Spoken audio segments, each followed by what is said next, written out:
Hi, everyone. Welcome to the Trail Talk Highpointing podcast. I'm your host, Lauren, and today's episode is Highpoint Happy Hour, where we're celebrating 1 year of the podcast, 2 months late, but we got there. Shannon, who's the president of the Highpointers Club and also was from episode 26. Shannon, welcome to the show, and can you tell the listeners what you're drinking? Yeah, thanks for having me. I am drinking a New Glarus strawberry rhubarb. New Glarus is from Wisconsin. Yes, they are. That is a Midwestern favorite, isn't it? Yeah. Yeah. The strawberry rhubarb always sells out. It's really, really tasty if you can get your hands on it, but only sold in Wisconsin. So not too far from me, at least. That's right. And then we have Tommy Burns, part of the Tom and Tommy crew from episode 1 and many other episodes. Yep. One of the co-editors of Apex to Zenith magazine. Tommy, what are you drinking today? I'm drinking a non-alcoholic Run Wild IPA from Athletic Brewing. That's what I got going on. So yeah. And really, before we hit record on this episode, we were talking about Athletic Brewing, and one of the guys who works for Athletic Brewing is Mason Gravely, and he has some fantastic podcasts, and one of them is the Adventure Sports podcast, which I listen to a lot. So yeah, we're all connected somehow. That's right. Next, we have Tom Shea. Tom is the other co-editor of the Apex to Zenith magazine and also my first podcast guest and many other podcasts. So, Tom, what are you drinking today? I'm drinking a post-St. Patrick's Day heart lager. Wonderful. And next, last but not least, we have Justin Sutton, who is from episode 37, and he is the membership leader of the Highpointers Club. And Justin, what are you drinking today? Yeah, usually I'm working on membership. I swing down to this great little coffee shop down by our house called Greenhouse in Biloxi. So in honor of them, I'm drinking some Moroccan mint tea that I normally pick up there on a Saturday morning. So nice. All right. Thanks. Nice. All right, and I forgot to mention that I am drinking a lychee martini. Shannon, let's start with you as the president of the Highpointers Club. And I also want to mention, when you were on the podcast, episode 26, you were a board member of the Highpointers Club, and now you're the president. So this is really cool. That's right. Yeah. So, can we get some president's notes? Certainly didn't hurt. So we're coming up on election season. We just had nominations for board. We just finished that middle of last month. And then starting April 1st, we'll start having voting. Election at highpointers.org is where you can vote on. You have to be a member of the club. I believe we have 9 people running for 5 positions. So votes really do matter. So really excited. We also had this last year, we had, for the first time, we had Zoom meetings between so we had our summer meeting, but then we had 2 Zoom meetings, one in October, one this past March, which I think will help keep business moving along in the club. So, so far, so good. And what are some of the positions that people are voting for? So when you're voting just for somebody to be a board member. Okay. So there's 15 board members. 5 are elected each year, and you're voted for a 3-year term. So once the election's complete, then what we do is, as a board, we vote on president, vice president, treasurer, and secretary. But that's just amongst board members. But the easiest way, if you want to hold a position, is to run for the board. No experience necessary. We take everybody. We want everybody. I'm just looking for people who are interested and excited to be part of the club. So they don't have to be 50 state Highpointers. Well, they have to be a member of the club for a year. That's the one requirement in terms of being a board member, is that you have to actually have been on the board for a year. But that's the only requirement. And you have to be an active member. So if you let your membership expire, you have to renew it. Yeah. Okay. That's great. Okay. And what are you looking forward to this year as the president of the Highpointers Club?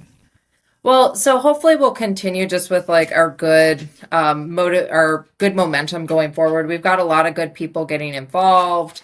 Mm-hmm. We're hoping to be able to work on updating the website. Right now, the website is very dated. It's got a lot of good information on there, but we really need kind of like a glow up on the website. And hopefully we'll find a new webmaster. Right now, Justin's filling in as webmaster.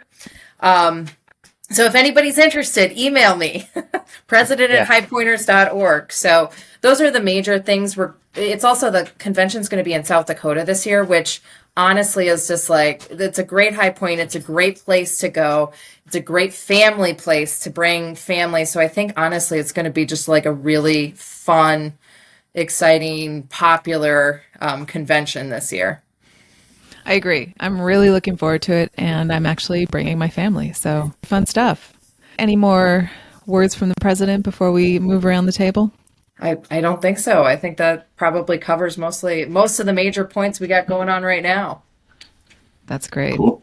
Well, we appreciate everything you do, and it's cool to see you as the president and to have you back on again. Yeah. Good to be here. Yeah. Now, from the A to Z co-editors, what can listeners look forward to in this coming issue?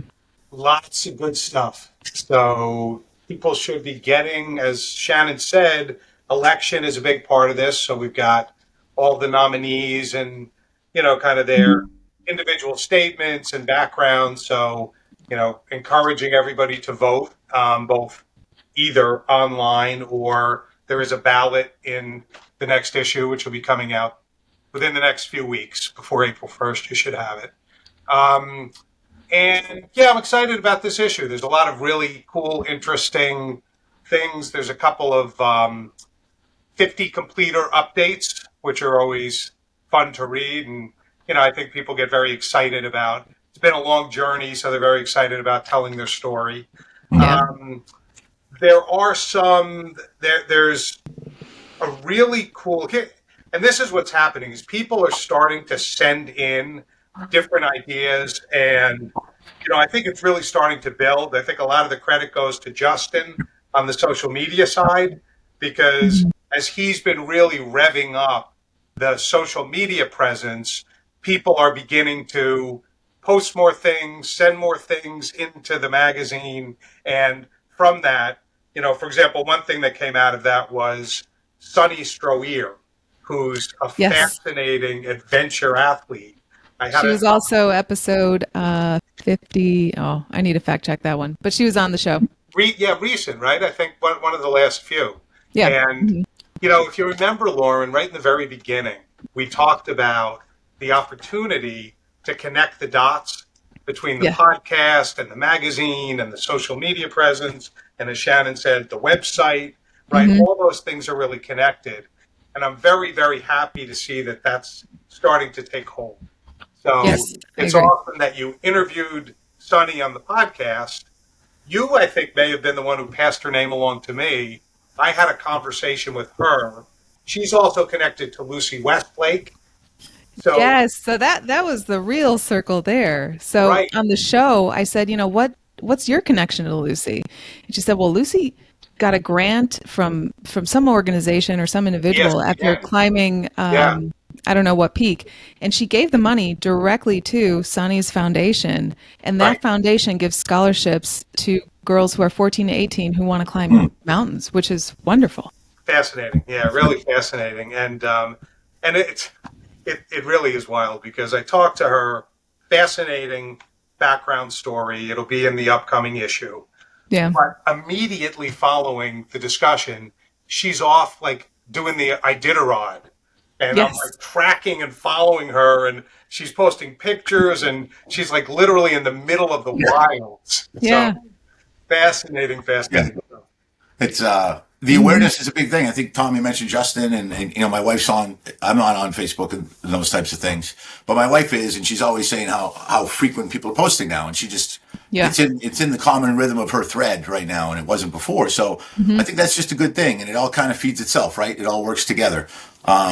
It's becoming a little bit more of a vocal community within the community, and I think that's a good thing. A lot of sharing ideas and what people like and what people don't like, and we're just trying to funnel it out to people and provide the service and just keep it in everybody's front of mind. It's not like out here we have the list of 48 New Hampshire. It's almost every day someone posted in there, right? Here's the weather if you're going here, if you're going there.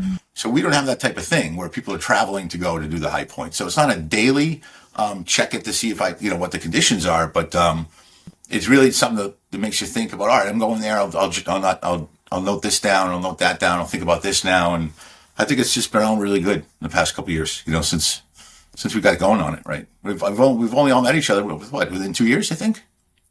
So this is all just starting. It's been just over a year that you guys have been editors. Right. That's all. That's all it's been. You guys have done an amazing job. I think it's it feels good. And I think Justin we met last year, so it's been quite the journey, and it's the adventure continues. And two things: don't fact check me on anything. I heard fact check before, right? You know what I mean? If we start fact checking on this podcast, I'm in trouble. And it's nice that it's a family thing. But I used to say don't bring sand to the beach, but I'm sure the convention will be a nice event for everybody. So. Yeah. And also, we are waiting for Justin to come visit us up in the Northeast after our Mississippi trip last year. That's when we first met Justin on a high pointing swing down through his home state. So That's right. I saw those pictures. come on up. Yeah. I need to get up there sooner than later. I love the New England area. It's beautiful. Yeah. So, Justin, what's new on the membership front and the social media? Yeah, just to kind of piggyback off social media, I guess me and Tom and Tommy, we about last year or so, we've had a lot of discussion about trying what can we do to unify the way we communicate with our membership, either through the newsletter, social media, that kind of thing. And so we were getting some traction here and there with social media, and finally I was like, maybe we're not putting out there what people want. They'd be interacting more. So just threw a survey together. We put it up on Facebook. We got a pretty decent response. And one of the things a lot of people wanted was, hey, what's some ideas about if I want to go on this high pointing trip, if I want to go do this or do that, what's some of the things I need to know? What do I not want to miss? Which made sense. That's the same thing that probably when all of us got started, we didn't know. I can go back and look at trips I went on that I wish I had known about what was all in the area, because there's so many things I could have gone and done and didn't do, which is, it's okay. I get a reason to go back now. But just trying to make it much more of a resource for our membership. It's not the cheapest hobby in the world. It's not the easiest hobby in the world. And if somebody's going to, far reaches and thousands of miles from home, what can we do there to help them have information they may want to know when they get there? And on top of that, just trying to keep a lot of club information out in the social media world, so folks know what's going on and realize it's not just a bunch of people sitting around a room and sharing stories of climbing high points, but it's actually a club that's working to try to provide the best we can for our membership. You're right. I think that a lot of people want practical information because we all have the same goal. We're all trying to get to the same peaks. And they're looking for help, I think. And of course, it's always fun to see pictures of somebody standing on a high point, and it's like fun to applaud. But people also want practical information and almost real time, because if somebody posts a report of like, "Hey, I was just here. These are the conditions," that's so helpful. Right. And also just the interesting, out of the way, unique places, right? Mm-hmm. Yeah. Like how many people have gone to Bamahenge when they're doing Alabama? Yes, it's amazing. Two that I know. So Bamahenge, have you guys heard of it? No. Bamahenge is in Tommy, I forget how far it was from Chia, but when we did Alabama, Tommy found in his magic Google mapping this place called Bamahenge, which is an exact replicated version of Stonehenge in the middle of You guys talked about this, field Yeah. in Alabama. It was actually driving from Florida to Biloxi, right? It was somewhere, Alabama, somewhere along the coast there. Yeah. It was like a 15-minute diversion and we had to discuss if we wanted to waste the 15 minutes. So it was a big payoff. People say certain high points are in locations that you wouldn't go to otherwise unless you're doing the high point. Yeah. I can promise you, Bamahenge is something you would never be going to unless you have it like on your list and you are aware of it. But it was cool. I mean, it was 15 minutes, drive in, check it out, pictures, interesting, and then off to the next thing. So the more interesting stuff like that, the better. I think giving people, like you were saying, the foundational things, just the particulars are important. I mean, we all go to Google and we all look at or I'm always looking for something, and I feel like someone might be telling me what to do, and they've never done it themselves. It feels like that kind of world now. Yeah. Whereas, we've all done it, or somebody has done it. I'd rather go to someone who's done it and listen to that, right? So I think we're doing it the right way. It's a foundational thing, but at least we're going to the right sources, and we're providing information that's all relevant right now. There's not a lot. Hopefully, the next step, kind of building on that a little bit, is as a club, people who you can now go to for the follow-up question. Hey, was that really worth it? I saw you posted something on Bamahenge. Was that more of a joke or was that real? And the more that people interact with each other, I think the better off we'll be. And it's really more in keeping with what the club is trying to be, right? Yeah. It's sort of a community of like-minded people. That's how we met Shannon. She was sitting at our table. That's right. She did a lot. She did 50. She did Alaska. We were like, hey, how did that happen? What'd you go through? And that was very, generous with her time, her and her family. And we sat down for a few hours and just talked about, it was 3 trips. Just the reasoning and the thoughts behind all of it. It was just like, wow, okay. Now we have that playbook to choose from where she didn't have that, right? And so that was really good. Yeah. Be careful hanging with Shannon, though, at the next convention, because you might be the editor of a magazine or something. I remember you telling me that you were really interested in it, and then I kept that kind of, and I took your phone number just in case, and then who knew? 4 months later, I was like, hey, we need an editor. I know it's crazy, but look, it's things like that I think are really making the club just continue to build and grow and be what it's meant to be, a more fun place. It really should be fun, right? I mean, that's why we're all in this. So the more that we're able to share ideas and thoughts and help each other, the more fun it's going to be. Yep. Well, isn't it funny how all this works? Because when I started the podcast, it wasn't supposed to be anything that really continued on after a school project. And then I was checking my Facebook messages because I saw that I had one message, but I couldn't see it in my chats. And I didn't know that there's you can have Facebook chats with people who you're not officially friends with on Facebook. And I was like, oh, okay, what's this? And I saw that Tom Shea had contacted me and said, hey, I heard you're starting a podcast. I happen to be with my brother-in-law. We're the co-editors of the High Pointers Club magazine. Let's talk. And I was like, oh, this is cool. And so we talked, and it's I never, ever knew that more than a year later, first of all, that the podcast would still be going, and that everyone here would be on it, sometimes more than once.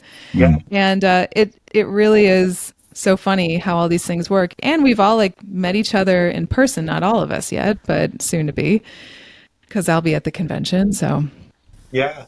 And we were editors for 3 minutes at that point.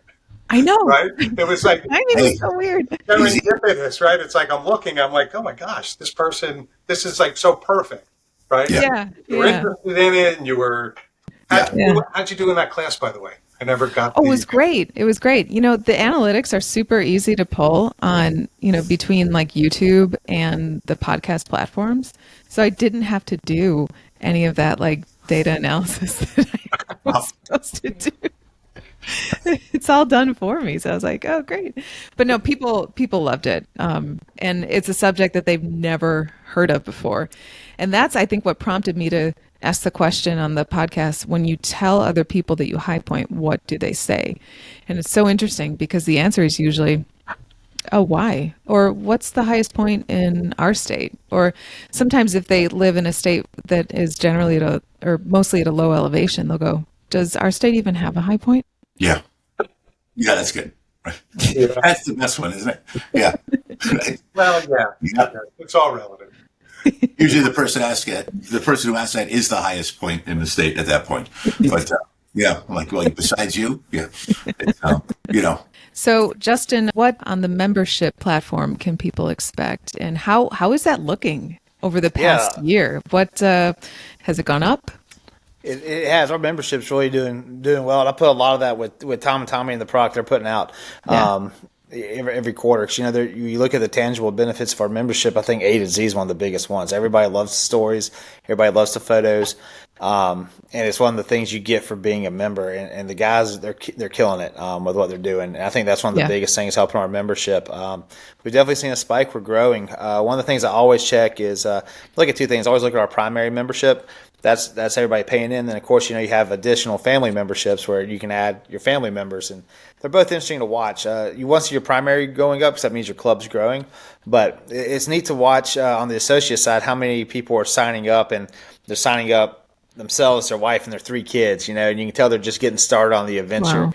And Yeah. and that's always fun. Those members are always they're sometimes the most excited. They get they send the most updates. They send photos. They just I love it. I've got folks. They'll just email me and say, "Hey, knocked out this one this week. Just thought I'd let you know." And I'm sitting there living jealously because I just want to be doing that too, and instead of sitting at work all the time.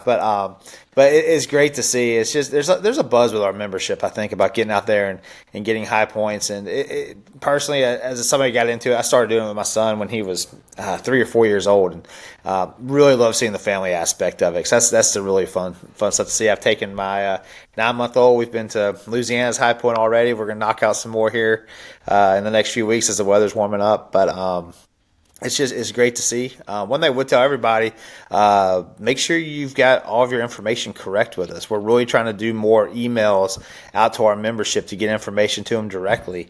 And you'd be amazed how many emails I get bounced back that are either old emails that nobody uses or things like that. So if you've got that, we got a great form on the website, even though, there's still some things we want to clean up. That form's on there.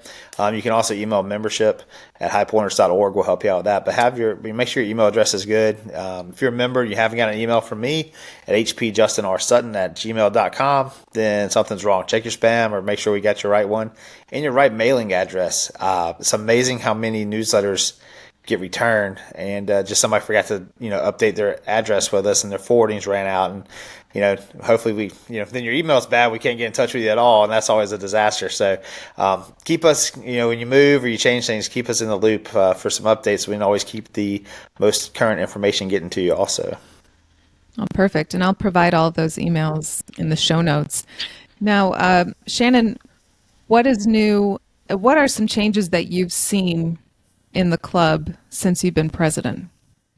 Well, so I've actually seen a lot more people. So we have an email forum where it emails everybody about board business. So I've actually seen a lot of people, especially since this last newsletter, actually request to, number one, join the meeting that we have on Zoom, and then number 2, join the forum.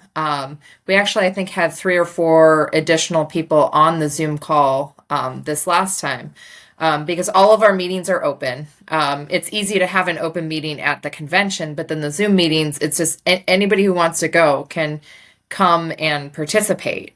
So I've seen a lot more people emailing me and saying, "Hey, I'm interested, and I wanna see what this is about and maybe get involved." And you're like, "Yes, please." So I've seen a lot more of that, which is great. And I think too, just getting. Because there was, before Tom and Tommy took over, there's kind of like a hiccup with the newsletters. Our last newsletter editor did a great job, but then we needed to transition to somebody new. And it's just been really great to see people getting all of this stuff like kind of back where it should be, back in order, getting newsletters out. And I think that's reflected in people's interest in everything too. I agree. Yeah. Yeah, just a plug for that. Send pictures in. Send more pictures in. Newsletter at highpointers.org.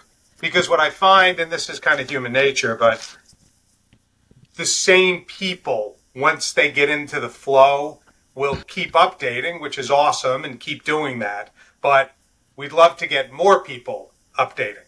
So, Perfect. it's very simple. It's just send a picture. And I think people think to go onto the Facebook page and do it. Just if you post it to Facebook, send it to the newsletter at the same time.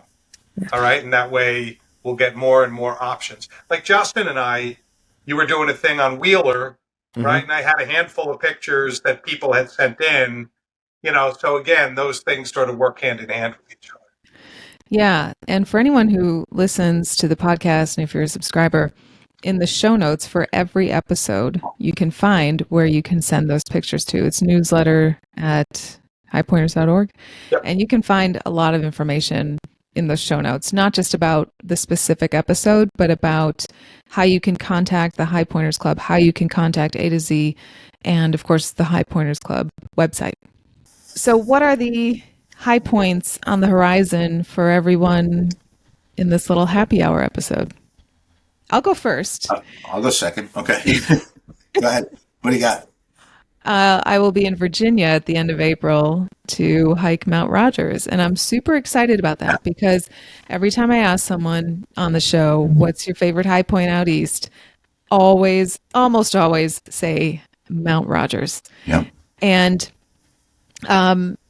they'll say, that the actual summit is maybe not spectacular in terms of height, but the trail itself, they say, was so special.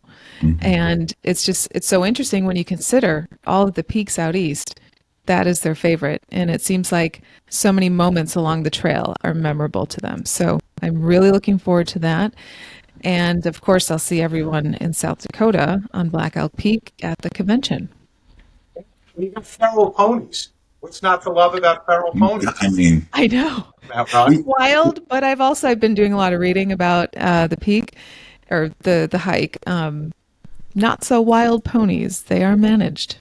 And they're auctioned off at there were no ponies periodically. Listen, I was almost attacked. We survived. Well, I think that was a bull, though. Was that a bull? We stared down a bull. There was a bull. There was a Texas Longhorn standing right there. In Grayson Highlands Park? Yeah. Right? Yeah, they had the Texas Longhorns. What's really confusing, too, it's you'll go through a gate and you'll have a bunch of ponies. Yeah. And there's more ponies and you're like, why did I go through a gate? Why is there a gate here? Hey, you can say all you want until you're out there with those animals. Yeah, big Texas Longhorns. If it's wild or not. It is the great. It combines everything. I think that one, right? I mean, really? Hey, I don't know. I mean, we haven't gone out west, and that's a whole other different thing. But we climbed all the East Coast ones, and it's challenging enough. And the scenery's great, and it's wide open, but then it's covered. And I thought that was, I think, Tom, that was our favorite one when we did it, right? I mean, it was pretty cool. But no, the end of the wildlife is. You're standing right there with them. It's great. It's like all of these combination of we met awesome people. I think that's where we met Austin and Nicole, Lauren. That's right. They were just they randomly heard you guys talking about Muscle Shoals. They were talking about Muscle Shoals. Yeah. Which was something they had heard about, I think, on the podcast. Yeah. For the listeners who don't know, Austin and Nicole were, I can't remember the number of the episode, but they were former guests. And I think their episode was van life or something like that, because at the time they were traveling and living in their van. Right. And small world, Tom and Tommy run into them on the Mount Rogers Trail.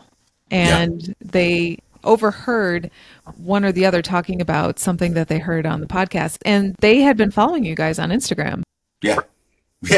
It was just this bizarre, the fact that they heard that, the fact that they recognized it, and then they were going to the convention, and we were going to the convention right afterward. So we then saw them at the convention. It was great, But it was cool because it's we'd been to other high points, and I don't know that everybody was a High Point Club member, right? Sometimes you see people walking, they're just local doing it for some reason, right? Yeah. I always think it's always a High Pointer. And, in that case it was great. It was they knew exactly who we were. So a year and a half into it, we finally were meeting some people that, we were familiar with, or at least doing the same thing. And it was good. Listening to that story now, I love that story before. Now I'm thinking we need new material. We can't be talking about things in the trail that we're talking about on the podcast. I mean, what are we doing? Where we're going next?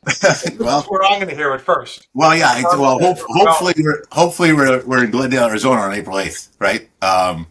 So NCAA Final Four is there. That's become our new. Kentucky or the Tar Heels make it. We're going. My son goes to Kentucky. Tom's daughter with the Carolina. So we're kind of tied to that. So we haven't done Arizona. We were holding off for this special occasion. So that will be in a few weeks. Or if not, we're probably going to Minnesota after that. I got a local friend whose son is on the Minnesota Wild, Matt Boldy. So Todd Boldy's born and raised in Milford. So we've been following them a little bit. I have a friend whose daughter is a gymnast in Minnesota, a gopher right now. So we got some connections there. Been thinking about that a lot, and that's our next stop after Arizona, And Minnesota, then South Dakota.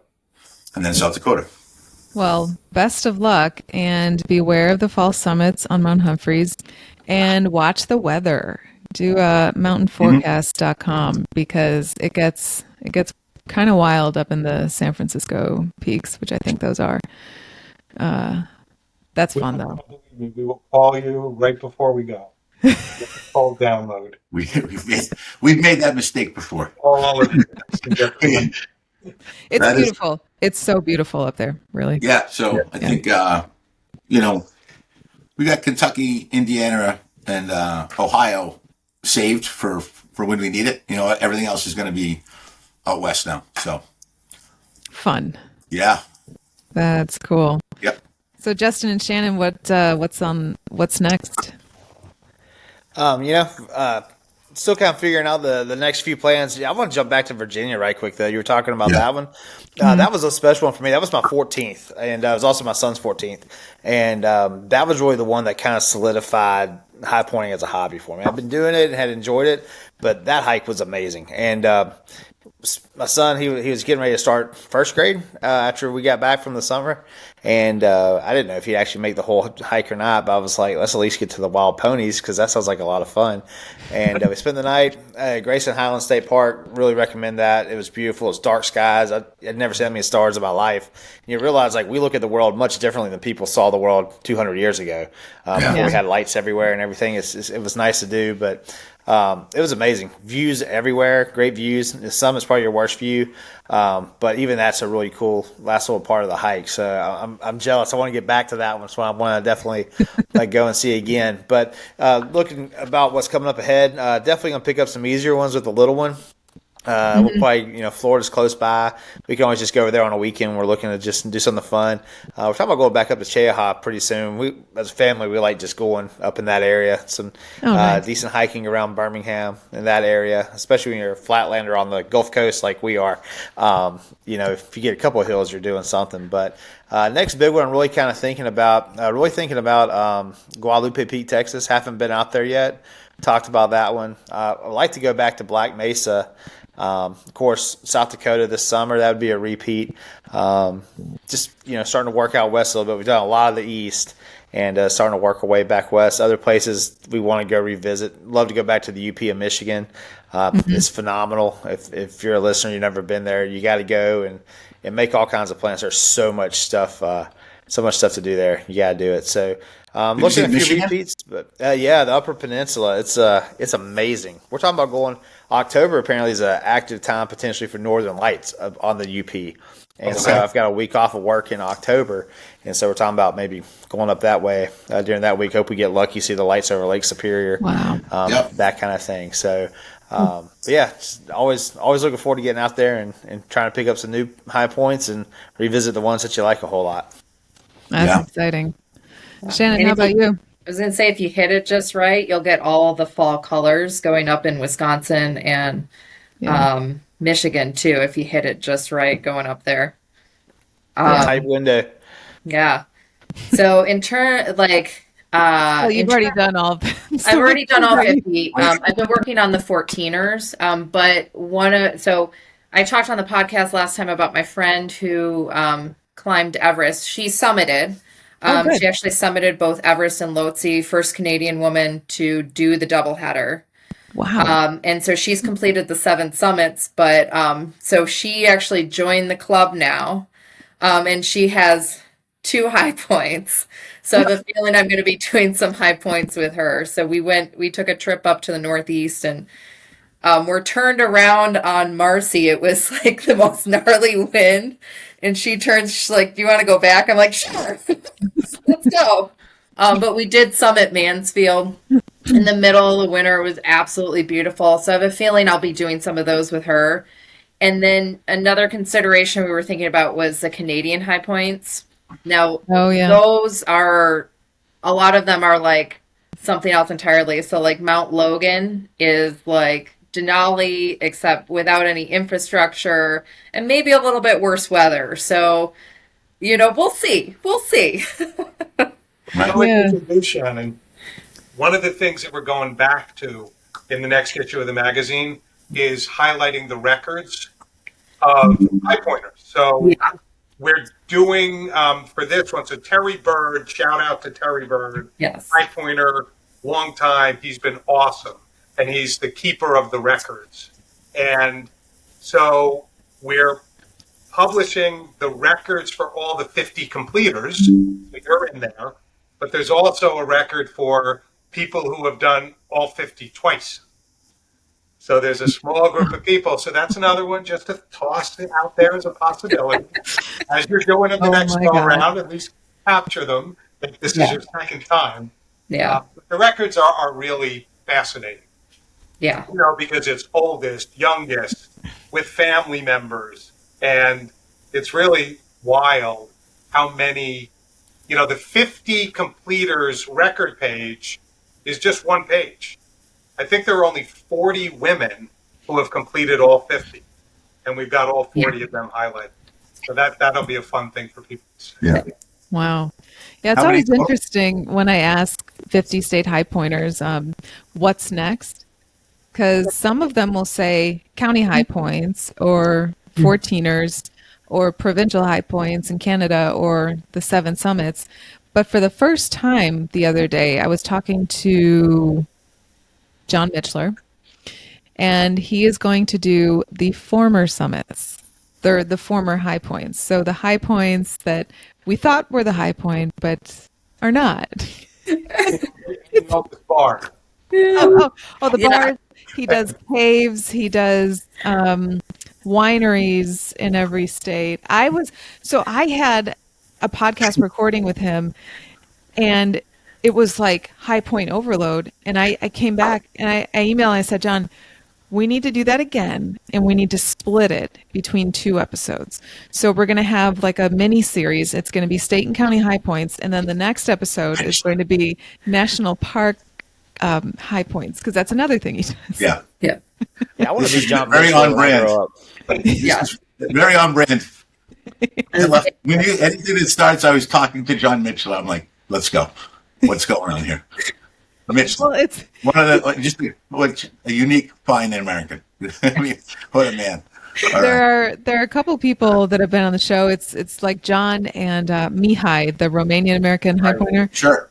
that I just go like, what is next? How many high points can you reach? There has to be a limit.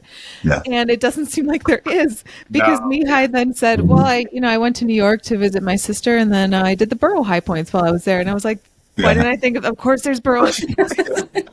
What is that? He's doing Where the does it building end? high points. Yeah. Yeah. So And there's John's always- been doing this a long time, so I think that's why, he was 50 a while ago, so he's had a lot of time to find new lists. Yes, Right. yes. Well, that's another commonality among high pointers that I've realized is we all love lists and we all love maps. We can just look at maps, and I think it was I don't know what episode number, but Isaac Dushku, he makes that the high point map that's right behind me, or the drawing. Yeah. He said something brilliant. He said, when we look at a map, we either think this is where I live or this is adventure. And I'm like, that's exactly what I do. I'm like, I've been here and I want to go here. What's the distance? While I'm here, what else can I do? And it's so interesting because I think our minds kind of, they don't work the same, but we definitely, we spin in the same circles for sure. Yeah. Us high pointers. I'm glad Yeah. to know I'm not the only person that pulls up Google Maps and tries to find out what all in the world is around 5-6 hours of where I'm at for the weekend, because I'll get Right. bored and that's what I'll start doing. It's like, How to damn, cluster everything together. yeah, if Yeah, I get 6 so- hours from here, I can do this or I can do that. Yeah. I mean, I'll tell you a funny story. Tommy and I were in New Hampshire, and we were sitting at a bar. There was a football game on, and a gentleman was sitting next to us, and we struck up a conversation with him. And he had just moved into the area that he was living. And he was like, yeah, I'm here. I'm trying to find good restaurants and places to go. And Tommy pulls out his phone, and on it, because Tommy had been in New Hampshire, got like 15 restaurants. Do you remember this guy? All Yeah, like plugged in as places that he was just capturing as interesting, might want to go to at some point places. right. So he like pulls it out, and within like No. a 20-mile radius of where this guy lived, he's like, well, these are the 15 places that you probably should go to. Yeah. And he lived 200 miles away, by the way. He didn't live where we were sitting. But So doesn't weird. everybody have, don't we all have that? Right? I have, like collection. What was it? I'm a Yelp guy. It was like the first app ever, And sure enough, 15 places. He's like, this is crazy. I'm like, that's how I think, I'm ready. You don't have to get ready if you stay ready. You know what I mean? But, a lot of the places I know where I went, right? A lot of people say where they went to recommend. I can tell you right now. But, when I read something, I read a lot. I just hear it in a song, like song lyrics or something like that. You throw it in there, right? And you never know when it's going to come in handy. I'm right. always looking up Airbnbs and hotels around High Points. Oh, I'm doing another trip. I completely forgot. But I'm actually, after I go to Virginia, I'm flying out to Southern California, and I'm going to do the Southern California prominent peaks. So San Antonio, which is also called Mount Baldy, San Gorgonio, and San Jacinto. And I'm just going to camp out on each peak. They're not, San Gorgonio is a SoCal high point. They're all like 10,000 feet. Gorgonio is like 11,000 something, 11,500 or something like that. They're all pretty straightforward paths to the top, but I just love it out there. I think the Southern California mountains are so beautiful. And I timed it so that I'm going to fly into Los Angeles, climb the LA County High Point, which is San Antonio. Then I'll drive out to San Gorgonio, which is I think, San Bernardino County High Point. And then I'll drive out to San Jacinto and then do the Riverside County High Point. So there are so many county high points. There's so many counties in California that I'm not even trying. How did you forget that whole trip? I don't know. Sounds like a whole awesome trip you're going on. But then I realized, I'm like, with the amount of time that I I gave think it's the myself, martini. But anyway, who knows? Maybe not. Maybe you just forgot. But well, we they're should not do high Mark points. I think Martin they're, podcast. I know. I think I should. I forgot them because they're not high points, I think. But anyway, so I realized the amount of time that I gave myself between each peak, I could totally just stay in a hotel every night. But I'm like, I want to sleep outside and I want to be in those mountains and be in those. They're each like a national forest or something like that. And I want to drink the water from a creek and just heat up my food outside. And yeah, that's what I'm going for out there. And I used to live not far away in Southwest Arizona, and I miss it out there. Yeah. I lived in Southern California when I was in residency and climbed Baldy with right. my dad. And then me and my That's right. friend hiked one of the other ones and actually saw a longhorn sheep, and those guys are big. Yeah. Just went skipping away and we're like, oh, that guy's big. But it is beautiful out there. It's perfect weather usually. Yeah, I thought you were going to say that you saw a bear. So No. You got a few good bear stories on the podcast, as I recall. yes, I think the one that I remember clearly was Tim and Tim Jr. from Indiana, father and son team. They were at Mount Whitney and they were getting ready at like midnight to head up to the summit. And they were like in a Subaru hatchback. And they were just like both in the front seat, tying their shoes, getting everything ready. And they noticed some rustling. They left the trunk door open, or the hatchback, and they heard some rustling and it was still dark out. And they looked back. A bear was in their car.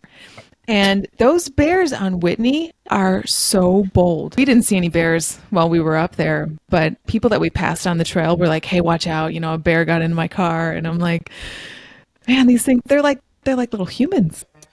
You, Lauren, and this is the perfect time while we're drinking martinis. Yeah. Digging out talked leeches. about this, but I think this is will be a really interesting thing for the magazine, but it's going to require a little bit of work on your part. Okay. Is at the end of every podcast, when you ask people what their favorite book or podcast or what things they're currently reading or documentaries they've seen, all that. I would love to compile some of the most interesting ones of those and put them in the magazine so people have them as, kind of cool adventure. Yeah. Oh, do you want me to do like a little literature review or something? Yeah, exactly. Yeah, I would love to do that. I was thinking about dedicating an episode, but this is way easier. Yeah, perfect. That would be great. Okay. Yeah, for sure. And I take those recommendations, and I listen to a lot of audiobooks, like just, while I'm with my daughter and stuff. Yeah. And all of them are just so good. And there aren't a lot of repeats either. People are always reading something, or if they're not currently reading something, they can easily recall something that they've read. Yeah. Yeah, like Let My People Go Surfing, I think was your recommendation. Oh, that's my favorite. I read that. It was awesome. Yeah. And I read To Shake the Sleeping Self by Jedediah Jenkins. Did you know he's got like a bunch of other books? One of them is about his mom, and I want to read that one because his mom was a funny character. I think is that his latest one? I haven't read that. He had another one that I did read, but no, he's great. He's just his Instagram site. He's just a phenomenal writer. Yes, and he so, is. He takes ideas and he very succinct and he puts them in an interesting way. So he's a good follow. Yeah. Well, while we're on the subject, what is everybody reading or listening to or watching these days that is outdoor adventure related? I have a new book that I just finished. I actually passed it off to my dad, who already finished it, and passed it off to my brother. This was actually recommended from Vern Tejas, who is my guide on Denali. It's -148, and it's the story of the first group winter ascent of Denali. And it's a little crazy. They did things differently in the 60s and 70s. So I highly recommend it. It's a really fun book. -148? -148. Was that the temperature in Fahrenheit while they were there? Yeah. Well, that's the lowest they could measure.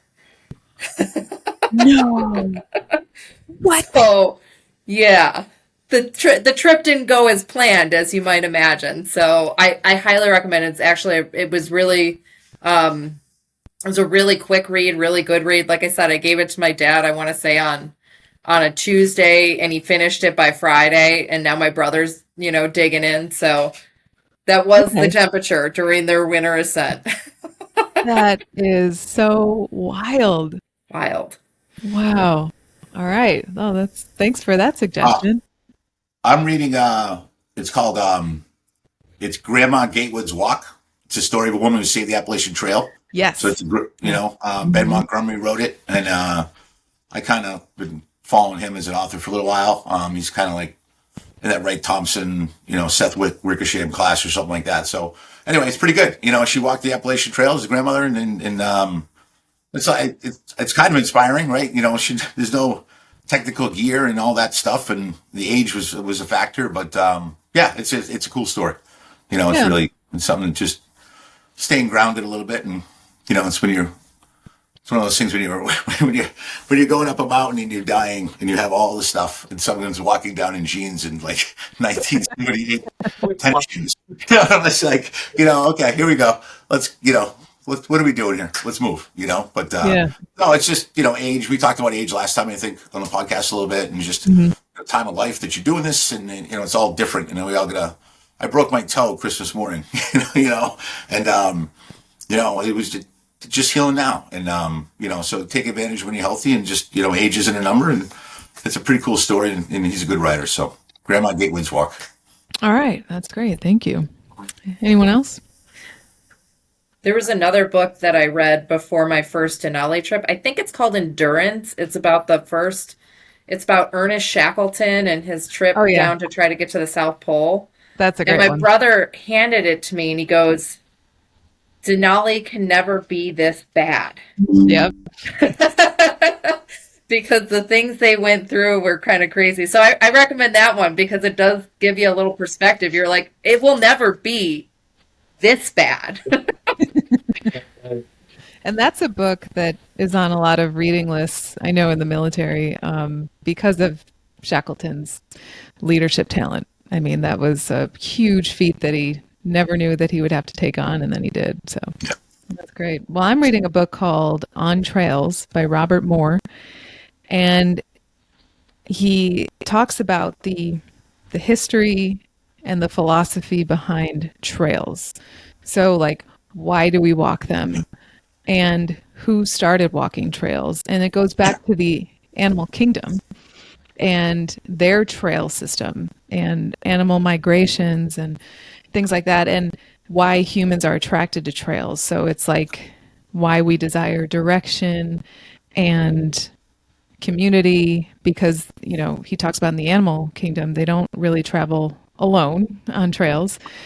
And yeah, it's really, really great, and I'm just like knee deep into it, and I'm loving it. It is a New York Times bestseller, so that's how it popped up on Amazon for me, and I'm just fascinated. I just love it. And the story, I mean, the book starts off with him hiking the Appalachian Trail, and that's where he's like, I gotta study trails. Once he finished that, so really, really great book. The new issue of Apex to Zenith, where the title is Highpointing the Trail Less Traveled. Oh, Right in line with your trail. wow. Oh, wow. I think fun. I'm looking forward to that. we talk about that all the time on the trail, right? Who put this here, right? Like I can't put just how did this trail even get here? You know, just sometimes it looks like it was manufactured, but it's not. And I don't know. You always try to go backwards when you're doing it. I can see why that guy wrote that book. You know, he talks about like what were people thinking when they made trails, because sometimes like you'll go through a series of switchbacks, but then you'll see people just like cut through all the switchbacks. And he goes back to how like most animals, well, all animals will find the path of least resistance. Yeah. And so trails will change over time to reflect that. But sometimes a switchback is the path of least resistance for some people. It all depends on ability, I think. Well, Tommy, isn't that's an engineering thing too, right? When you're doing a layout of an area and you just see where people naturally walk. Right. And that's where you put the sidewalk. That's exactly right. Yeah. Yeah. You know, some weird way, and it's like people don't go that way. When we were you and I were at 9/11 plane crash site, right? And when we walked from the museum down to the site, it was like it was like an S the whole way down, like a snake. And you could see where people just walked right through. Right. You could see like the design was beautiful, but you could see where just people just kind of cut the corner. So that's true. But I think outside of Lexington, Buffalo Trace Distillery, I've done a tour there, and that's where Pappy Van Winkle and the bourbon's made. And we did the tour, and they said it's named Buffalo Trace because as they were looking for a location for the distillery, they just traced the buffalo path down to where the water was. Wow. So they traced the buffalo path, and then where the buffalo were, that's where they built the distillery. That's why it's called Buffalo Trace. And I was like, that's exactly what you just said about, just how did this get here, right? And so that's what and there went, was it? No, that was in our Airbnb. I think he was there, but it was that.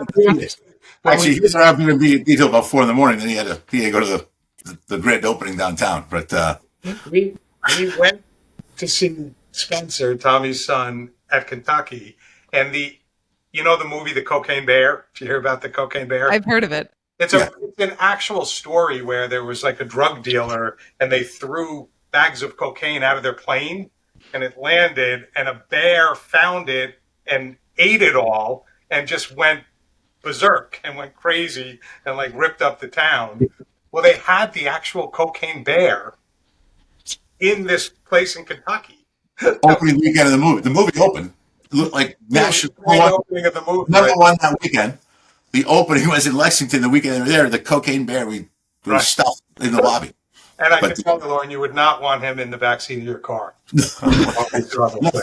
No. Especially on cocaine. No. Anyway, wow.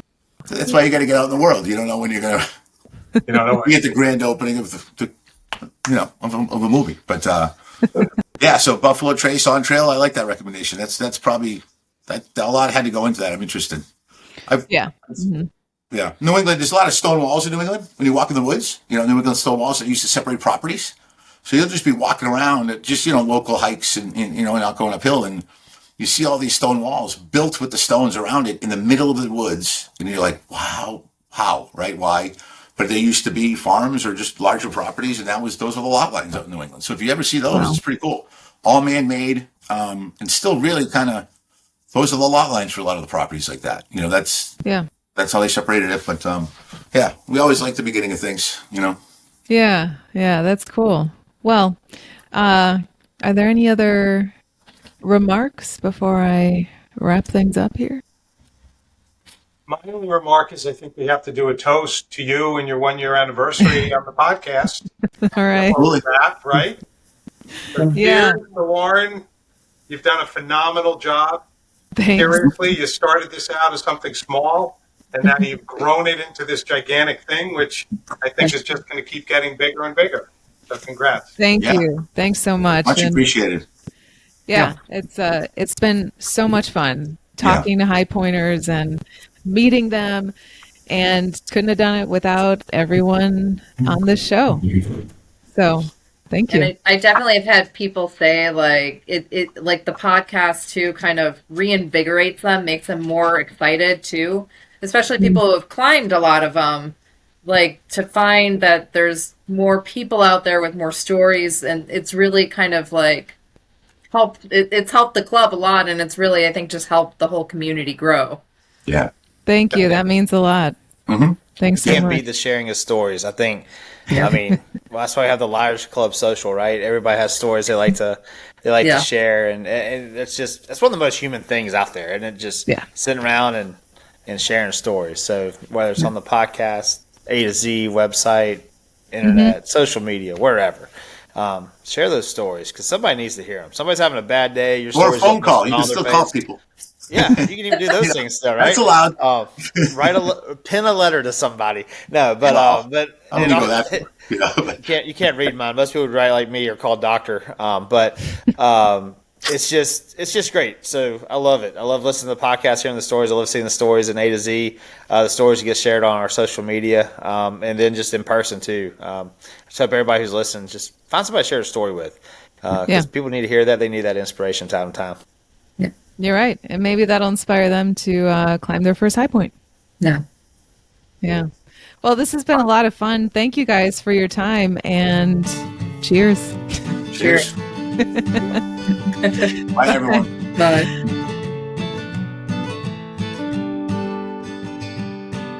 Thanks for listening to the Trail Talk High Pointing podcast. Tune in every Wednesday on iTunes, Spotify, and YouTube for new episodes.